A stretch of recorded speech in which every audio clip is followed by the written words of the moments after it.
During the onboarding training for new interns, my boyfriend Ethan was assigned as the training group leader. He utterly despised that rebellious girl who refused to follow the rules. He said she showed up late and left early every day, wearing heavy smoky makeup, with none of the professionalism expected of an intern. I comforted him with a smile. The training only lasts a month anyway. Just bear with it and it'll be over. Until a month later, at the farewell dinner marking the end of training, I had planned to go with Ethan. But he refused. They're all just new hires. If you come, they'll definitely make a fuss. You should just rest at home. I nodded in agreement, but coincidentally that evening a friend invited me to dinner at a location very close to Ethan's farewell party. After the meal ended, I suddenly wanted to see him. Through the glass window, I saw that amid the jeering and cheering, that intern girl he supposedly disliked the most was straddling his lap. Ethan, everyone's shipping us as an enemies to lovers couple. Have you considered dumping your girlfriend and being with me? Ethan fell silent for a moment, then raised his hand as if to push her away. She and I have been together for 5 years. I could never hurt her for anyone.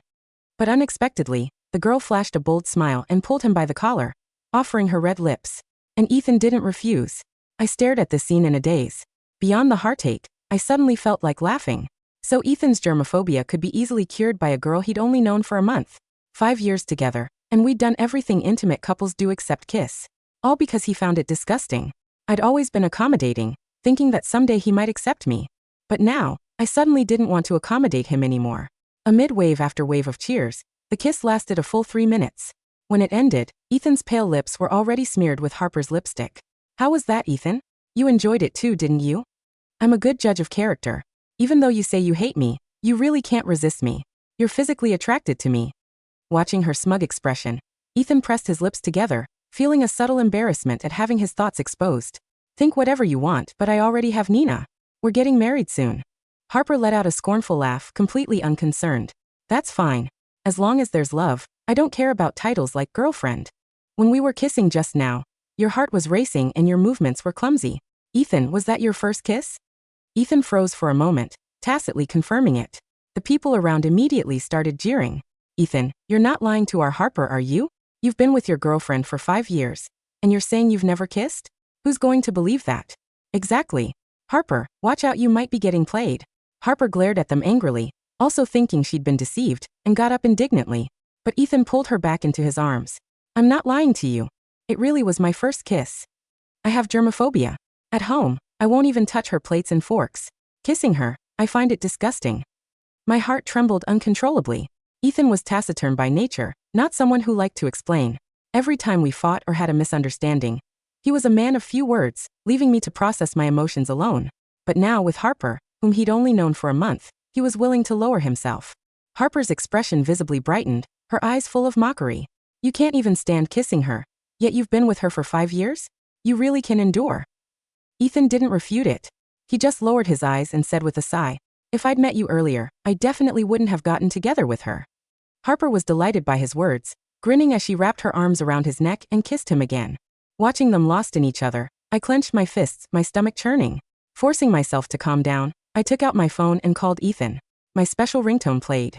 Ethan instinctively tried to push Harper away, but Harper wrapped herself around him again, dissatisfied. By the time Harper finally ended the kiss, I'd already called 4 times. Ethan took a moment to compose himself. Once his breathing steadied, he answered. His voice was the same as always, cold, but tinged with the unique gentleness he reserved for me. What's wrong, Nina? The music was too loud just now. I didn't notice you calling. A mocking smile tugged at my lips. I didn't expose his lie, instead saying softly, Ethan, I came to surprise you. Turn around. Through the glass door, Ethan and I locked eyes. The smile on his face froze abruptly, and his complexion visibly paled. Before Harper could react, he strode away, walking toward me. Nina, when did you get here? I smiled, lying casually. Just now. Ethan visibly relaxed. Behind him, Harper walked over step by step. Ethan, so this is your girlfriend? She's not bad looking, but she seems pretty old. Ethan frowned, reprimanding her. Don't talk nonsense. Harper's expression immediately darkened, and she turned and left. Watching her retreating figure, regret flashed in Ethan's eyes. The next moment, he handed me off to 2 male colleagues who were watching the drama unfold. Nina, let them keep you company for a bit. I need to use the restroom. With that, he took off in the direction Harper had gone. Half an hour later, Ethan finally returned. Harper followed behind him. Her dress was wrinkled and her makeup smudged. My heart sank, the nausea intensifying. Sorry about that, Nina. I was in a bad mood earlier and neglected you. Since you're here, let's play some games together. Harper looked at me with a smile, her eyes full of provocation. Before I could refuse, Ethan had already spoken for me. She can't hold her liquor. Don't go too hard on her. More than just can't hold her liquor. I'm allergic to alcohol. Ethan knew this full well, but he'd just finished placating Harper and didn't want to upset her over something so trivial. My heart felt like it was being crushed by a rock. I could barely breathe. I knew nothing about drinking games to begin with, and with Harper leading the charge against me, I quickly lost.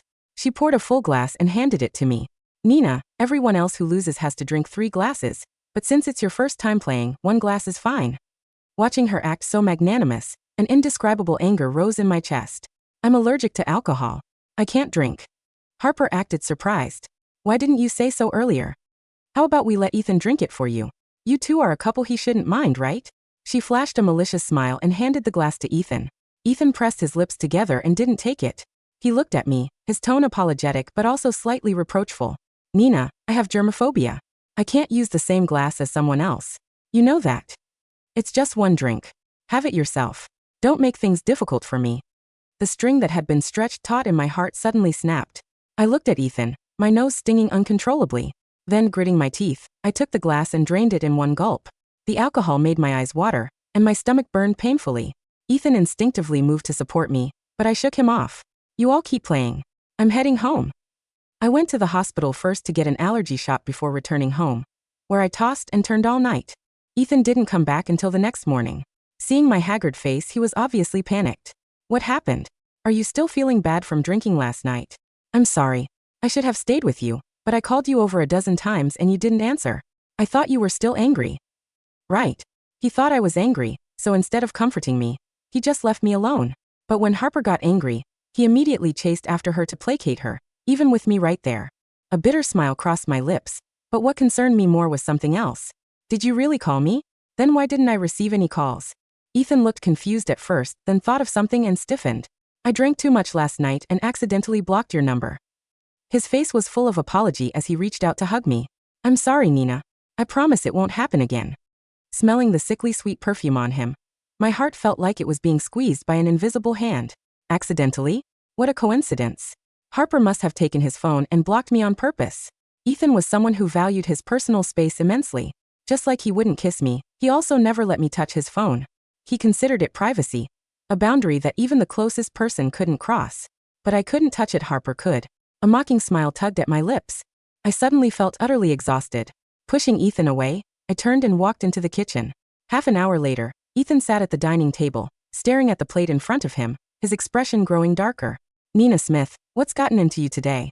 Just because I didn't take that drink for you last night, you're deliberately retaliating. Why did you use your plate to serve me food? Don't you know I don't know. I looked up and cut him off. Ethan, if you're sick, go get treatment. Don't expect me to accommodate you forever. Or if you really can't handle it, we should just break up. This was the first time I'd mentioned breaking up with him. Ethan was obviously panicked. Nina, that's not what I meant. I was wrong. I shouldn't have snapped at you over something so small. But you should understand me too. Germophobia is a psychological condition. It's not that I don't want to overcome it, I genuinely can't.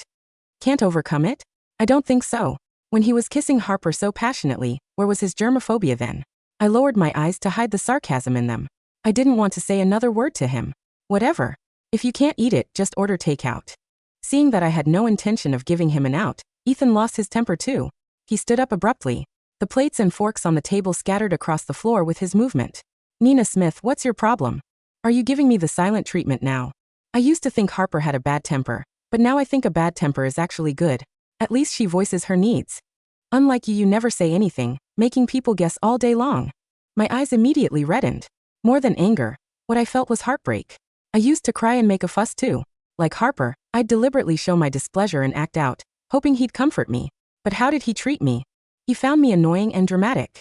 He said I was too emotional to solve problems properly, so to avoid escalating conflicts, I could only choose to shut up. He was the one who turned me into this. Yet now he was using another woman to reminisce about how I used to be. How could such a shameless person exist in this world? Get out. Ethan, get out. Since you think Harper is so great, go find her. I feel sick just looking at you now. Ethan's expression instantly turned ugly. He clenched his fists, turned around, and left without looking back. The room fell silent. Looking at the mess all over the floor, I suddenly felt drained of all strength. The tears I'd been holding back finally broke through, dropping onto the floor one by one. I don't know how long passed before my phone suddenly dinged. Ethan had sent me a video. In the video, the same man who'd just been furious at me for using the wrong plate was now looking adoringly at Harper as they shared an ice cream cone. My hands trembled. I realized this video couldn't possibly have been sent by Ethan. Harper must have taken his phone again. A bitter smile crossed my lips. Perhaps because I was too disappointed to have any expectations left, my heart felt as still as dead water. I closed my phone, took out my suitcase, and started packing my things. I couldn't continue with Ethan anymore. Halfway through packing, Ethan suddenly called, his voice full of urgency. "Nina, I remember your parents are both massage therapists. You must know a bit too, right?" Harper accidentally hurt her back. She can't stand the smell of disinfectant at the hospital. Can you come help her? I almost laughed in anger. These two really had thick skin. I don't know massage, and even if I did, why should I help her? Figure it out yourselves. I hung up directly. Before long, the phone rang again. This time it was my mom calling. "Nina, your dad and I are already in the car heading over. We'll get there as soon as we can." I was confused for a moment, not immediately understanding what my mom meant. "Ethan told us that a friend of yours accidentally injured her back and needs massage therapy, so he asked us to come over as soon as possible." "What's wrong? Didn't you know?" Ethan's shamelessness exceeded my imagination. For Harper's sake, he actually used my name to summon my parents. But my parents weren't even in the same city as us. It would take them at least 3 hours to drive over. What's more, my dad had a heart condition. He'd just had bypass surgery recently, and the doctor had told him to rest well. He'd even taken a month off work. Ethan knew all of this. He just didn't care. I wanted to tell my parents not to come. Even wanted to tell them the whole truth. But Ethan and I were already at the stage of discussing marriage. I was afraid that revealing everything without warning would be too much for my dad's heart. In the end, I said nothing, only told them to drive safely. When my parents arrived, I immediately went with them to the address Ethan had given. As soon as we entered, Harper was lying on the bed, her face full of irritation as she complained. "Finally. It's been over 3 hours. Anyone would think you died on the road." My parents' expression stiffened. Ethan quickly tried to smooth things over. "She's young and doesn't know better. Please don't take it to heart." Watching his obvious favoritism, my parents' faces flashed with suspicion. "Nina, is she your friend or Ethan's friend?" I clenched my fists and took a deep breath. "Ethan's friend, but I know her too." With that explanation, my parents finally relaxed. After an hour of massage therapy, both my parents looked exhausted. I'd planned to take them out for a meal and some rest, but they insisted on bringing along Ethan, their future son-in-law. Ethan agreed, but Harper immediately said sarcastically, "Go ahead. Good riddance. Turns out what the guys in our class said was right, some people just aren't worth committing to. He got his fun and now he's abandoning me. And he made me hurt my back." Ethan's face went pale with shock. He hadn't expected her to pull this stunt. Looking somewhat panicked, he scolded, "Harper, what are you talking about?" Harper pouted, not caring whether he could save face.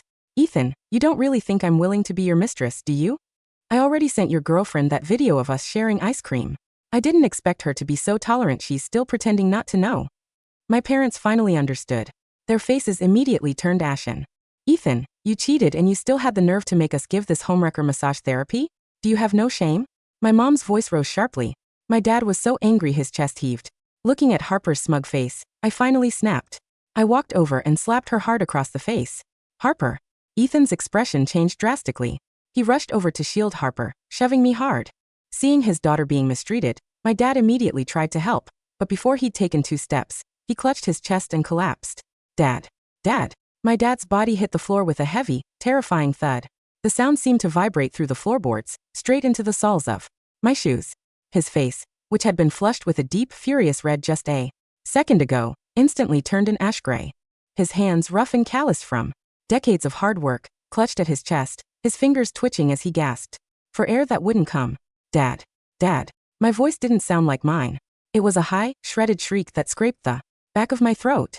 I threw myself onto the floor beside him, my knees slamming hard against the wood. My mom was already there, her hands trembling so violently she could barely open her purse to look for his nitroglycerin pills. Andrew, look at me." My mom sobbed, her voice cracking as she pressed her fingers against his neck, searching for a pulse. "Nina, call the ambulance. Now." I reached for my phone, my fingers slick with sweat, nearly dropping the device. Twice. Beside the bed, Harper had stopped her smug smirking. She sat up slightly, her hand clutching her cheek where my slap had left a bright, angry red mark. But There was no remorse in her eyes, only a cold, petulant irritation. Great, Harper muttered, rolling her eyes as she pulled the blanket over her shoulders. They're making a scene in my apartment now. Ethan, get them out of here. My back still hurts, and I don't need this drama. I froze, my thumb hovering over the dial screen of my phone. I slowly turned my head to look at Ethan. He was standing near the door, his face pale, but his eyes weren't on my dying father. They were on Harper. He had instinctively stepped in front of her bed, his body language still shielding her, as if she were the victim in this room. Nina, Ethan said, his voice carrying a tight, defensive panic. Don't call 911. From here. If the sirens come to Harper's building, the neighbors will talk. It'll get back to the office. Just put him in your car and drive him to the clinic down the street. My mom looked up, her eyes wide with a horrific, disbelieving shock. Ethan. He just had a heart bypass 3 weeks ago. You knew that. You summoned us here under false pretenses, made him work for an hour, and now you want us to drag him down the stairs while he's having a cardiac arrest. I didn't know he'd get this angry. Ethan yelled, his voice rising in an aggressive, defensive roar to cover his own terror. He's the one who couldn't control his temper. If he hadn't made a fuss about a stupid video, we wouldn't be in this mess. The sheer, monstrous selfishness of his words felt like a physical blow to my chest. 5 years. For 5 years, I had accommodated this man. I had eaten from separate plates, because he said my saliva disgusted him. 1. I had slept on the edge of the bed, because he said he couldn't breathe if I was too close. I had kept my mouth shut when he ignored me, because he said my tears were emotionally manipulative. I had shrunk myself into a ghost, hoping that my silence would eventually make him feel safe enough to love me. But as I looked at my father, gasping for his life on the floor of a cheating intern's apartment, the last remaining thread of my love for Ethan Smith snapped. With a clean, silent, and absolute finality. 911, I said into the receiver, my voice suddenly dropping into a flat, icy calm that surprised even me. My father is having a severe cardiac arrest. The address is room 402, Building B of the Riverview Apartments. Yes. Please hurry. I hung up, not looking at Ethan once. Ethan, we're leaving, Harper said, standing up from the bed, her back suddenly seeming perfectly fine as she grabbed her designer coat. I'm not staying here with a dying old man. It's bad luck. Let's go to a hotel. Harper, wait. Ethan started, looking at her with that desperate, eager to please puppy look he had never once directed at me. If you leave this room, Ethan, I said, my voice quiet, not taking my eyes off my father's face as I helped my mom administer CPR. Don't ever bother coming back to our apartment. Your things will be in the trash by midnight. Ethan paused at the threshold. For a second, a flicker of hesitation crossed his face. But then Harper let out a sharp, impatient TSK, pulling his arm. Come on, Ethan. She's just threatening you. She doesn't have the guts to leave you after 5 years. Ethan looked at me, his jaw tightening into a cold, resentful line. Nina, you're being hysterical. I'll call you when you've calmed down. With that, he turned and walked out of the door, his footsteps fading down the hallway alongside the clicking of Harper's high heels. The door clicked shut. My mom let out a broken, dry sob, her hands pressing down on my dad's chest in a desperate, rhythmic pulse. I leaned down, pressing my ear to his chest, the distant, frantic wail of the approaching sirens finally breaking through the heavy, suffocating silence of the room. The hospital waiting room was kept at a freezing, sterile temperature. The harsh, fluorescent lights overhead cast a gray pallor over my mom's face as she sat on the plastic chairs, her hands clasped tightly in her lap. Her clothes were still stained with the massage oil she had used on Harper, and her hair was disheveled from the hours of waiting. At 4 a.m., the double doors of the emergency ward finally swung open. A tired-looking surgeon in green scrubs stepped out, pulling down his mask. I stood up immediately, my legs stiff and aching. Are you Andrew Smith's family? The doctor asked. Yes, I said, my voice dry. How is he? The bypass graft survived, but the sudden, acute emotional stress caused a severe spasm in his coronary artery, the doctor said, sighing as he rubbed his eyes. We had to perform an emergency angioplasty to clear the blockage. If you had brought him in 10 minutes later, or tried to move him without medical transport, he wouldn't have made it off the table. My mom let out a long, shuddering breath, her head falling into her hands as she wept silently. He's stable now, but he will need to remain in the ICU for at least a week. The doctor continued, looking at me with a gentle, serious gaze.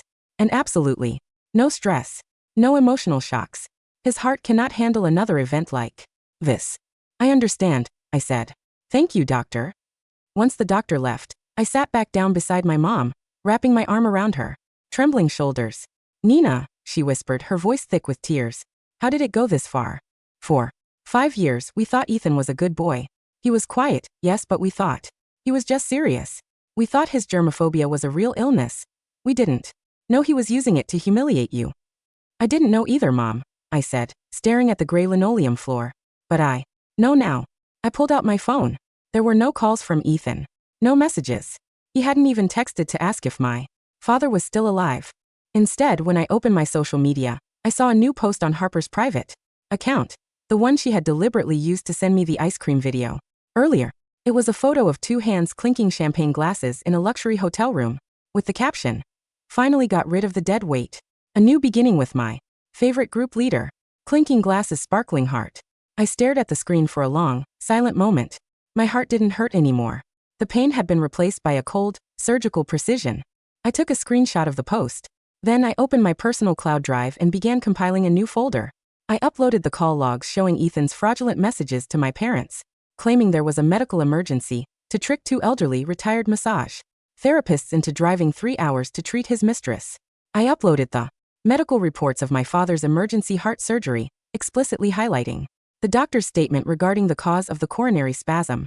And finally, I uploaded the video Harper had sent me from Ethan's phone, the one of them sharing ice cream, along with the audio recording of her admitting to the affair in front of my parents. In our company, the Vance Group, Ethan was a mid-level project manager and the designated training leader for the new interns.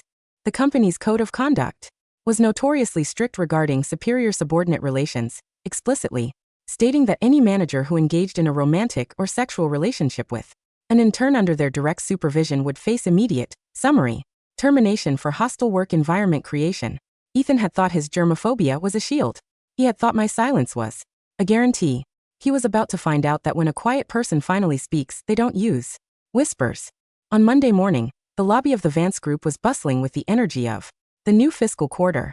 I walked through the glass doors wearing a sharp, tailored black blazer and high heels. My face was calm, my makeup flawless, completely hiding the exhaustion of the past 48 hours I had spent sleeping on a hospital cot. As I stepped into the elevator, I saw Ethan and Harper standing near the back.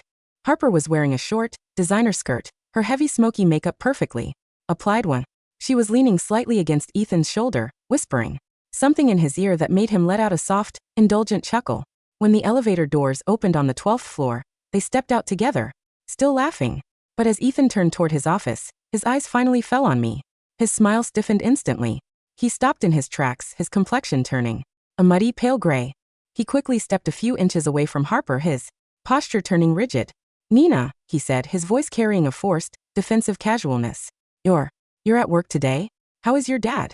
"He's in the ICU," I said, my voice carrying clearly through the open hallway, causing several passing colleagues to pause and look over. The doctor said, "Another 10 minutes of delay, and he would have died on the floor of your intern's apartment." Ethan's face went from pale to a deep, ugly red. He took a step toward me, his voice dropping to a harsh, threatening whisper. "Nina, don't make a scene here. We're at the office. If you have personal issues, we can discuss them at home tonight." "We don't have a home tonight, Ethan," I said, my voice steady and clear. "Your suitcases were delivered to the lobby of Harper's building yesterday afternoon. I believe the doorman accepted them on your behalf." "You?" Ethan clenched his fists, his eyes burning with a sudden vicious rage. "Nina, don't be ridiculous. I've put up with your moody, silent attitude for 5 years. I gave you a stable life, and now you're trying to ruin my career over a stupid misunderstanding." Harper stepped forward, her chin tilted up, her eyes full of a sharp, venomous mockery. "Let her talk, Ethan," Harper sneered, crossing her arms. "She's just a bitter old secretary who's mad because she couldn't keep her man. Who do you think the company is going to believe? A senior project manager who's been here for 5 years, or a toxic, jealous ex-girlfriend who's making up lies because she got dumped? We don't need to guess who the company will believe, Miss Harper." A cold, authoritative voice interrupted from the end of the hallway. Director Vance, the chief compliance officer of the Vance Group, stepped out of her office. She was a tall, silver-haired woman with a reputation for being absolutely ruthless when it came to corporate integrity. Beside her stood 2 representatives from the corporate legal team and the head of human resources. "Ethan Smith, Harper Lynn," Director Vance said, her eyes scanning them with a freezing, professional disgust. "Please join us in the main conference room immediately. We have received a formal compliance report regarding severe professional misconduct, hostile work environment creation, and potential Criminal liability. Ethan stared at Director Vance, his mouth opening and closing like a fish out of water. He turned his head slowly to look at me, but I had already turned my back on him, walking toward my desk with a calm, deliberate step. The main conference room of the Vance group was soundproofed, but through the glass walls, I could see the drama unfolding like a silent movie. Ethan and Harper sat on one side of the long mahogany table, while Director Vance and the legal team sat on the other. At first, Ethan looked confident. He was gesturing with his hands, his face adopting that serious, taciturn expression he always used when he was trying to lie his way out of trouble. He was likely playing the germophobia card, claiming that his relationship with Harper was entirely professional, and that I was simply a mentally unstable, jealous partner who was trying to smear his reputation. But then Director Vance opened her laptop. The large projection screen on the wall flickered to life. First came the screenshots of Harper's social media posts, clearly showing the timeline of their affair during the onboarding training. Then came the audio recording of Harper boasting about sending me the ice cream video while my parents were giving her a massage. And finally, the legal representative pushed a document across the table. It was a formal civil lawsuit filed by my family's legal counsel, demanding full, joint restitution from Ethan and Harper for $300,000 in medical damages, pain and suffering, and tortious liability for intentionally inducing a life-threatening cardiac arrest in my father through fraudulent misrepresentation and physical assault. Through the glass, I saw Harper's arrogant expression crumble. She jumped up from her chair, pointing her finger at Ethan and screaming so loudly that her voice faintly leaked through the soundproof glass. It was him. He was the one who told me to send the video. He said his girlfriend was a brainless pushover who would never dare to complain. He was the one who forced your parents to come over, because he wanted to show off how much power he had over you. Ethan looked at her, his eyes wide with a horrific, stunned betrayal. He reached out to grab her arm, but Harper shoved him hard, her expensive heels slipping as she nearly fell backward. "Don't touch me, you disgusting freak," she shrieked, her voice now fully audible as the legal representative opened the conference room door. "You wouldn't even let me use your bathroom because of your stupid germs. But you were begging me to let you sleep over. You're a pathetic, middle-aged loser." Director Vance stood up, her face like carved stone. "Ethan Smith, your employment with the Vance Group is terminated immediately. With cause," she said, her voice echoing through the open doorway for the entire office to hear. "You will receive no severance, and a formal notification of your termination for sexual harassment and professional misconduct will be placed in your permanent industry record." She turned her gaze to Harper. "Miss Lynn, your internship is terminated, and the company will be cooperating fully with the state prosecutor's office regarding the civil and potential criminal charges filed against you by the Smith family." Within 10 minutes, the two of them were escorted out of the building by corporate security. They didn't even have time to pack their desks. Their personal belongings were thrown into cheap cardboard boxes and left on the curb of the street below. 2 weeks later, my dad was finally discharged from the hospital. His recovery had been slow, but with the stress of Ethan and Harper completely removed from our lives, his health was returning. His face was bright, his smile warm, and he spent his afternoons sitting in the garden, playing chess with my mom. The civil lawsuit had been settled out of court. Faced with the prospect of a public trial and a potential prison sentence for criminal negligence, Ethan and Harper's families had scramble-funded the $300,000 to pay for my dad's medical bills and damages. Because of his blacklisted industry record, Ethan had been unable to find another job in the city.